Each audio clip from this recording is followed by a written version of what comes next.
তো আজি আমি অনুশীলনী 2বিৰ 2 নম্বৰ প্ৰশ্নকেইটা কৰিম। 1 নম্বৰকেইটা আগৰ ভিডিঅ'টো কৰা হৈছে, যদি চাইছা গম পাবা আৰু যদি নাই চোৱা চাই ল'বা। তো 2 নম্বৰ যেটো কৈছে তলত দিয়া ভগ্নাংশৰ প্ৰতিটো গোটৰ অতি কমেও 3টাকৈ সাধাৰণ গুণিতক উলিয়াব দিছে। সাধাৰণ গুণিতক নহয়, সাধাৰণ গুণনীয়ক। তো তাৰ আগতে আমি জানিব লাগিব গুণনীয়ক মানে কি হয়। মই আগৰ ভিডিঅ'টোতো কৈছিলোঁ। তো গুণনীয়ক মানে কি হয়, আমাৰ উৎপাদককে গুণনীয়ক বুলি কোৱা হয়। তো তোমালোকে সবে জানা চাগে উৎপাদক কি হয়, ক্লাছ 6-5তো পাই আহিছা। উৎপাদক মানে কি হৈছে, কোনো এটা সংখ্যাক যিবোৰ সংখ্যাই হৰণ যায়। তো ইয়াত তোমালোকৰ কিতাপত গুণনীয়ক বুলি ব্যৱহাৰ কৰিছে শব্দটো। এনে ইংৰাজী যদি ক'বলৈ যোৱা ফেক্টৰ বুলি কয়, ইংৰাজীত একে নাম, কিন্তু অসমীয়াত ইয়াত গুণনীয়ক ইউজ কৰিছে, বা কেতিয়াবা তোমালোকে উৎপাদক বুলি ক'ৰবাত পাব পাৰা। তো মই মাজে মাজে উৎপাদক বা গুণনীয়ক বুলি ব্যৱহাৰ কৰিম। তো ইয়াত এটা উদাহৰণ দিছে, দুটা ভগ্নাংশ দিছে, ইহঁতৰ 3টা সাধাৰণ গুণনীয়ক উলিয়াই দেখাইছে। তো তাৰ কাৰণে কি কৰিছে, ওপৰৰ যিকেইটা নাম্বাৰ আছে লব 5 আৰু 15, তো সিহঁত চবৰে কি কৰিছে, 5ৰ লবটো কি লৈছে, 5ৰ গুণনীয়ক উলিয়াব, মানে উৎপাদক উলিয়াব, আৰু 15টো লব, তো 15ও কি উলিয়াব, গুণনীয়ক উলিয়াব। ঠিক আছে। কিন্তু তলৰ যিটো হৰ আছে 4 আৰু 6, সিহঁতৰ কি ল'ব, গুণিতক ল'ব। তো তাৰপিছত ওপৰত যেতিয়া লিখিব আমাৰ সেইকেইটা ভগ্নাংশকেইটা, ওপৰত সদায় গুণনীয়কটো থাকিব, তলত সদায় গুণিতকটো থাকিব। তো অংক কৰিলে গম পাবা। আমি প্ৰথম কুৱেশ্যনটো কৰোঁ। প্ৰথম যিটো প্ৰশ্ন আছে সেইটো হ'ল আমাৰ 2 নম্বৰ 1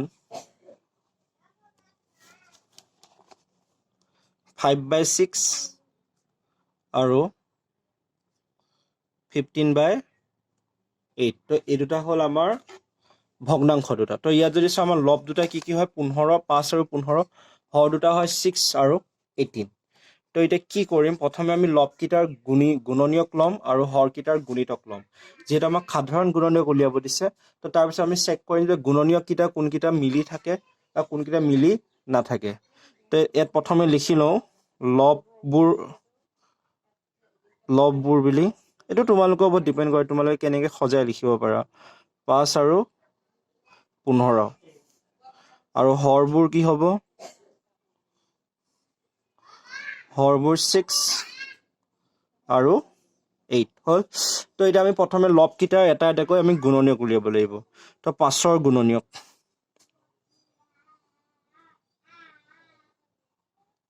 5ৰ গুণনীয়ক কি কি হ'ব, 1 হ'ব। কাৰণ মানে 5টোক যিকেইটা সংখ্যাৰে হৰণ যায় সেইটোৱে এটাৰ কি হয়, গুণনীয়ক হয়। 5কটো 1ৰে হৰণ যাব আৰু বাকী একোৱে হৰণ নাযায়, অনলি 5ৰে হৰণ যাব। অৰ্থাৎ 5ৰ গুণনীয়ক পালা 1 and 5 হ'ল। তাৰপিছত যদি আমি 15ৰ গুণনীয়ক চাবলৈ যাওঁ, 15ৰ গুণনীয়ক কি কি হ'ব, 15 কিহেৰে হৰণ যাব, ফাৰ্ষ্ট 1 2 চবতে আহিব। তাৰ 15ক তোমালোকে চবে যায় 3ৰে হৰণ যায়, তো 3টোও আহিব, আৰু 5ৰে হৰণ যাব আৰু 15ৰে হৰণ যাব। তো 5ৰ গুণনীয়ক হ'ল এইকেইটা, 15ৰ গুণনীয়ক হ'ল এইকেইটা। এতিয়া আমি উলিয়াব লাগিব ইহঁতৰ মাজত সাধাৰণ কি আছে, মানে ইহঁতৰ মাজত কমন কি আছে। কাৰণ তোমালোকক কৈছে সাধাৰণ গুণনীয়ক উলিয়াব দিছে, তাৰমানে কমনটো বিচাৰিছে। গতিকে আমি ইয়াৰ পৰা এই গুণনীয়ককেইটাৰ পৰা কমনটো আমি প্ৰথমে বিচাৰি ল'ব লাগিব হৈছে। তো এতেকে ইয়াত যদি চোৱা, কমন খালি এটাই আছে, সেইটো হ'ল 1 আৰু 5, তো দুটা কমন আছে। তো আমাৰ গতিকে সাধাৰণ গুণনীয়ক হ'ব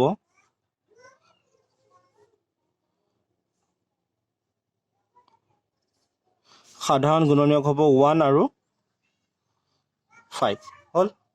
তো এই দুটা হ'ব আমাৰ বাবে সাধাৰণ গুণনীয়ক। এতিয়া তলৰ যিকেইটা হৰ আছে 6 আৰু 8, সিহঁতৰ আমি এক্সট্ৰাকৈ গুণিতক উলিয়াব লাগিব। তো গুণিতক 6ৰ গুণিতক পাইছে চাগে আগতে। তো গুণিতক মানে কি, এই 6 যিটো নাম্বাৰ আছে, যি নাম্বাৰ নাথাকক তাৰ লগত 1 2 ঠিকে পূৰণ কৰি গৈ থাকিবা। 6 গুণ 6, 6 2 12, 6 3 গুণ 18, 6 4 গুণ 24, 6 5 গুণ 30। তো এনেকৈ গৈ থাকিব, আমি যিমান ইচ্ছা সিমান লিখিব পাৰোঁ। তো মই এইকেইটাই লিখিছোঁ। তাৰপিছত আহিলে আমাৰ 8ৰ। তো 8ৰ গুণিতক কি কি হ'ব, 8ৰ গুণিতক হ'ব 8, 16, 24, 32, 40। তো এনেকৈ গৈ থাকিব। এতিয়া আমাক ইয়াৰ পৰা সুধিছে অনলি কি, কেইটা লিখিছে, 3টাকৈ সাধাৰণ গুণনীয়ক লিখিব দিছে। তো এতিয়া কি কৰিবা, ওপৰত যিটো সাধাৰণ গুণনীয়ক হ'ল, তো এতেকে সাধাৰণ, তো এইটো আমি যে লিখিছোঁ সাধাৰণ গুণিতক, এইটো অকল আমাৰ নাম্বাৰত আহিছে হৈছে।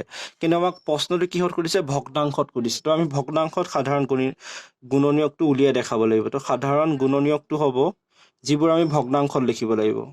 উদাহৰণ যদি চোৱা ভালকৈ বুজি পাবা সাধাৰণ গুণনীয়ক কি হ'ব যিটো কমন আছে ন কমন পাইছিলোঁ কি 1 তো 1টো বহাই তলত এইবোৰ যিবোৰ পাইছা গুণিতক সেইবোৰ আমি যিকোনো নাম্বাৰ বহাব পাৰোঁ নেকি এবাৰ উদাহৰণটো চাই লৈছোঁ ৰ'বা তো গুণিতক কেইটাটো আমি হেৰিটো চাব লাগিব গুণিতক কেইটাটো আমি কমন বিচাৰিব লাগিব হৈছে এই লাইনটো এতিয়া আমি নিলিখোঁ এই লাইনটো অকণমান পিছত লিখিম তো ইয়াত চোৱা কি কমন আছে ইয়াত যদি চাওঁ আমি অনলি 24টো কমন আছে আৰু ইফালে বেলেগ কমন আহিব জানো আৰু ইফালে যদি লিখি যোৱা আৰু বেছিকৈ কমন পাব পাৰা তো দুটামান লিখি চাওঁ 36 42 48 ইফালে আমি 48 এটা পাম তোমালোকে আৰু লিখিব পাৰা ইয়াতো এটা 48 পাম তো এইখিনি 48 এটা আছে হৈছে তো গুণিতক কেইটা যদি চোৱা কি কমন পাবা ইয়াত 24 কমন পাবা আৰু ইফালে 48 কমন পাবা হৈছে তো ইয়াতো তোমালোকে লিখিব লাগিব সাধাৰণ গুণিতক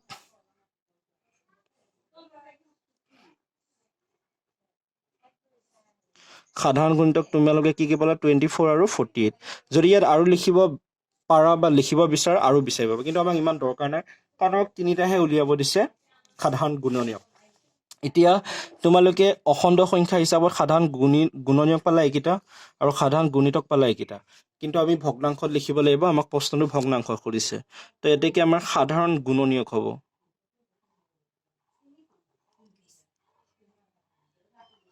তো সাধাৰণ গুণনীয়ক কি হ'ব ইয়াৰ পৰা গুণনীয়ক সুধিছে নহয় সাধাৰণ গুণনীয়ক উলিয়াব দিছে তো ভগ্নাংশটো লিখোঁতে সদায় গুণনীয়ক কেইটা ওপৰত লিখিবা এটাটো হ'ব 1/, তাৰপৰা গুণিতক এটা তলত লিখি দিবা আৰু এটা হ'ব 1/48 হ'ল তাৰপিছত আৰু এটা সাধাৰণ গুণিতক কি পালা গুণনীয়ক পাইছা 5 তো 5টো ওপৰত দিবা 24টো তলত দিবা আৰু 5টো ওপৰত দিবা 48 আমি ইয়াৰ পৰা 4টা পালোঁ আমাক উলিয়াব দিছিলে 3টা তো আমি 4টা উলিয়াই দেখাই দিছোঁ বেছিকৈ উলিয়ালেও কোনো প্ৰব্লেম নহয় তাৰপিছত 2 নম্বৰটো কৰিম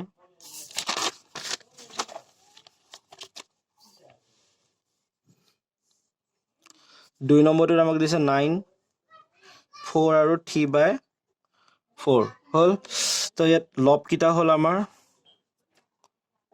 9 আৰু 3 হৰ কেইটা হ'ল আমাৰ দুটা 4 আছে এইটো সহজ হ'ব অকণমান হ'ল এতিয়া আমি 9 আৰু 3 গুণনীয়ক উলিয়াম 9 গুণনীয়ক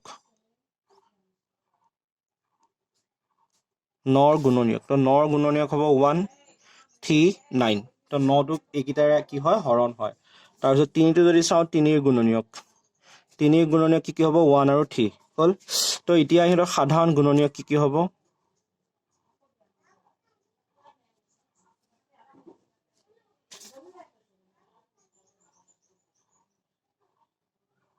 তো 9 আৰু 3 সাধাৰণ গুণনীয়ক হ'ব 1 আৰু 3 হ'ল যিকেইটা মিলে সেইকেইটা লিখিম তাৰপৰা 4 তো 4 গুণিতক 4 গুণিতক কি হ'ব 4 হ'ব 8 হ'ব 12 হ'ব 16 হ'ব এনেকৈ আমি পাই গৈ থাকিম খালি 1 2 3কৈ পূৰণ কৰি গ'লেই হ'ল আৰু নেক্সটটো 4 আছে গতিকে এইবোৰো কি আহিব ছেম আহিব 4 8 12 16 এনেকৈ গৈ থাকিব তো ইয়াত যদি চাওঁ আমি সাধাৰণ গুণিতক কি হ'ব 4 আৰু 4 সাধাৰণ গুণিতক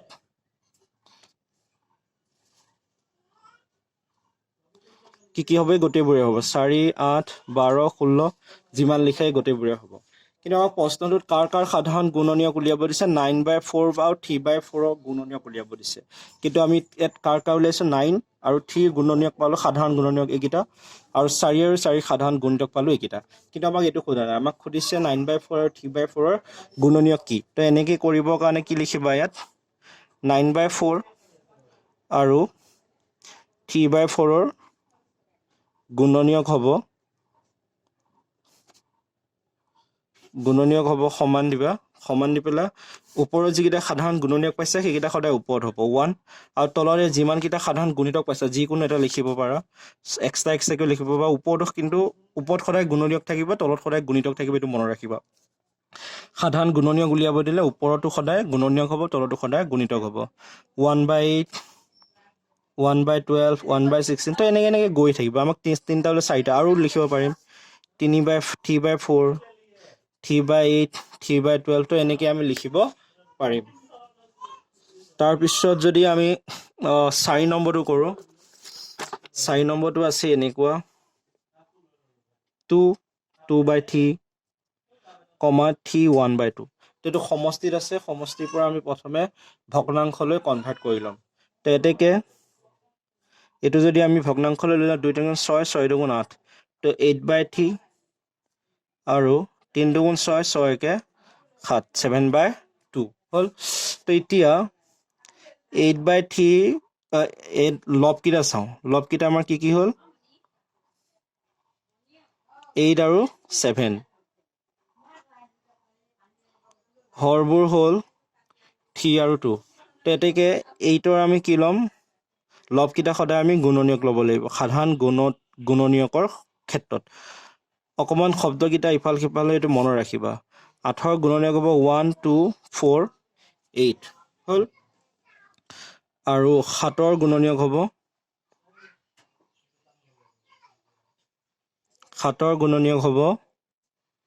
1 7 এই দুটাই আহিব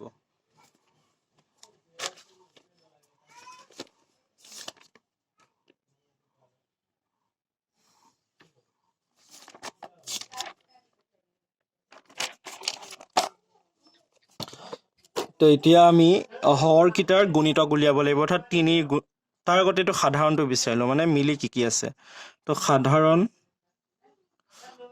গুণনীয়ক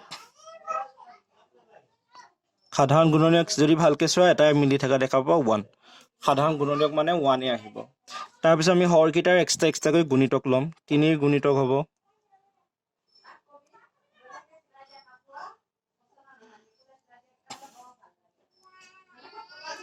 3 গুণিতক হ'ব আমাৰ 3 গুণিতক হ'ব প্ৰথমটো 3 × 3 তাৰপিছত 6 তাৰপিছত 9 তাৰপিছত 12 তাৰপিছত 15 তাৰপিছত 18 এনেকৈ আহিব তাৰপিছত 2 যদি আমি গুণিতক উলিয়াবলৈ যাওঁ 2 গুণিতক কি হ'ব 2 আহিব 4 আহিব 6 আহিব 8 আহিব 10 আহিব 12 আহিব তাৰপিছত 14 আহিব 16 আহিব 18 আহিব 20 আহিব তো এনেকৈ গৈ থাকিব তো ইয়াত যদি চাওঁ আমাৰ সাধাৰণ গুণিতক কি আছে তো সাধাৰণ গুণিতক মিলি থকাকেইটা বিচাৰি ল'ব ইফালে মিলি আছে আমাৰ 6 মিলি আছে হ'ল তাৰপিছত 12 মিলি আছে তাৰপিছত 18 মিলি আছে তো আমি পালোঁ সাধাৰণ গুণিতক এইকেইটা পালোঁ সাধাৰণ গুণনীয়ক এটা কথা মনত ৰাখিব এইটো সাধাৰণ গুণিতক কাৰ হয় 3 আৰু 2 ইয়াৰ সাধাৰণ গুণিতক কি হয় 8 আৰু 7 কিন্তু আমাক উলিয়াব দিছে কাৰ ইহঁত দুটাৰ তো ইহঁত দুটাৰ যেতিয়া আমি সাধাৰণ গুণনীয়ক উলিয়াম মানে 8/3 আৰু 7/2 সাধাৰণ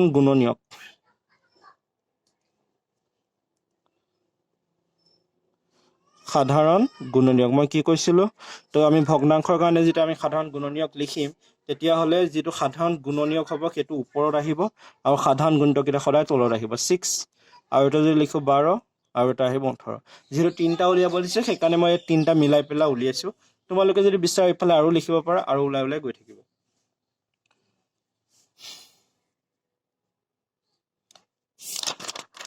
তাৰপিছত আমি 3টা থকা এটা কৰিম 4 নম্বৰটো 4 নম্বৰ নহয় কিমান 5 নম্বৰ 5টো কৰিম বাকীকেইটা কৰিবা নিজে কাৰণ বহুত লম্বা হয় অংককেইটা 3/2 4/5 7/6 হ'ল তো এইকেইটাৰ আমি কি ল'লে সাধাৰণ গুণনীয়ক সেম নিয়ম খালি ইয়াত কি হ'ব এটা সংখ্যা বাঢ়ি গ'ল তো লব কেইটা হৈ গ'ল আমাৰ 3 4 7 তো হৰকেইটা হ'ল আমাৰ 2 5 6 তো এক্সট্ৰাকে আমি সিহঁতৰ গুণনীয়ক আৰু গুণিতক উলিয়াম 3 গুণনীয়কবোৰ বিচাৰিম প্ৰথমতে 3 গুণনীয়ক কি হ'ব 1 3 আৰু 4 গুণনীয়ক মানে উৎপাদক 4 গুণনীয়ক হ'ব 1 2 4 7ৰ গুণনীয়ক হ'ব 1 আৰু 7 তো ইয়াত যদি চোৱা মিলি থকা অনলি এটাই পাবা সেইটো হ'ব 1 তো এতেকে সাধাৰণ গুণনীয়ক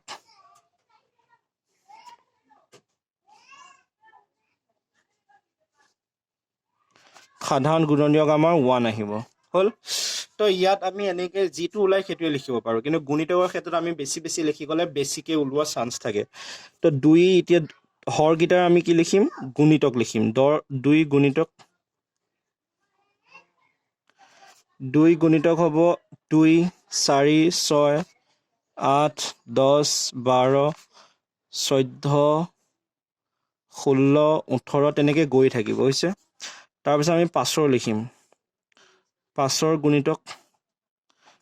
গুণিতক কি কি হ'ব? 5 10 15 20 25 তাৰপিছত 30 35 তাৰপিছত 40 45 এইটো বহুত লিখিব লাগিব, তেতিয়াহে মিলিব। লিখিবতো লাগিব, এইটো উপায় নাই। 15 55 60 এনেকৈ গৈ থাকিব। তাৰপিছত হ'লে 6 নম্বৰটো। 6 আমি গুণিতক যদি উলিয়াব যাওঁ, 6 12 18 24 30 36 42 48 তাৰপিছত 54 60 66 এতিয়া চোৱা মিলা কেইটা আছে? আমাৰ মিলা 3টা উলিয়াব লাগিব, কাৰণ আমাক 3টা সুধিব দিছে ন। মিলা আমি 3টা বিচাৰিব লাগিব। তো 3টা যদি আমি মিলা বিচাৰিব যাওঁ, ইয়াত অকল ইয়াত 10 আছে, ইয়াত 10 আছে, ইয়াত কিন্তু 10 নাই। তো সেইফালৰ পৰা যদি চাবলৈ যাওঁ, ইয়াত মিলা আমি বিচাৰি নাপাম চাগে। আৰু কিবা মিলা আছে নেকি ইয়াত? 10 12 14 16 ইয়াত নাই মিলা, দেখিছে? এটাও মিলা নাই। তো আৰু লিখিব লাগিব। তো ইমান লিখি থাকিবৰ কাৰণেতো অলপমান প্ৰব্লেম হ'ব, কাৰণ কিমান লিখিবা? বহুত সংখ্যা লিখিব লাগিব, হয় নহয়? তো তাৰ কাৰণে এটা আইডিয়া কৰিব পৰা যায়, মইতো কৰি দিব পাৰিম, তোমালোকৰ প্ৰব্লেম হ'ব অকণমান। কেনেকৈ হ'ব? ইয়াত যদি চাওঁ 32, ইয়াত আমি আৰু যদি লিখোঁ 30 লৈকে, ইয়াত প্ৰথম মিলিব 32। এনেকৈ কৰি 30 লিখিব পাৰা।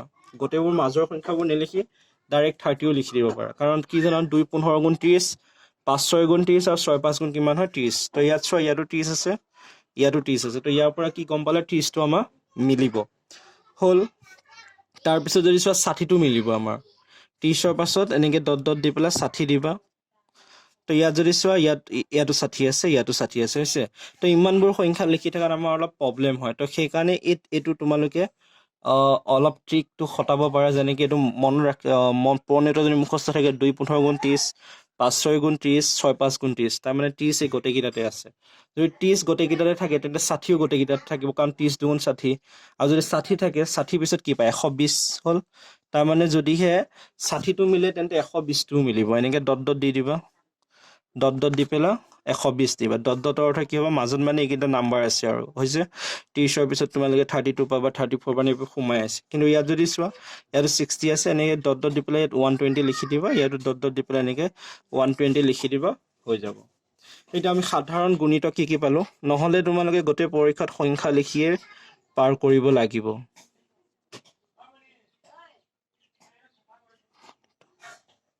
তো সাধাৰণ গুণিতক হ'ল আমাৰ 30, 60 আৰু 120। তো এতেকে 3/2, 4/5, 7/6ৰ সাধাৰণ গুণনীয়ক কি হ'ব? যিটো মিলি আছে সাধাৰণ গুণনীয়ক কি আছিলে? 1 আছিলে। 1টো ওপৰত লিখা, বাকী যিকেইটা আছে সেইকেইটা তলত লিখি দিয়া। 1/60, 1/120। তোমালোকে এনচাৰ আহিব এইটো, হৈছে?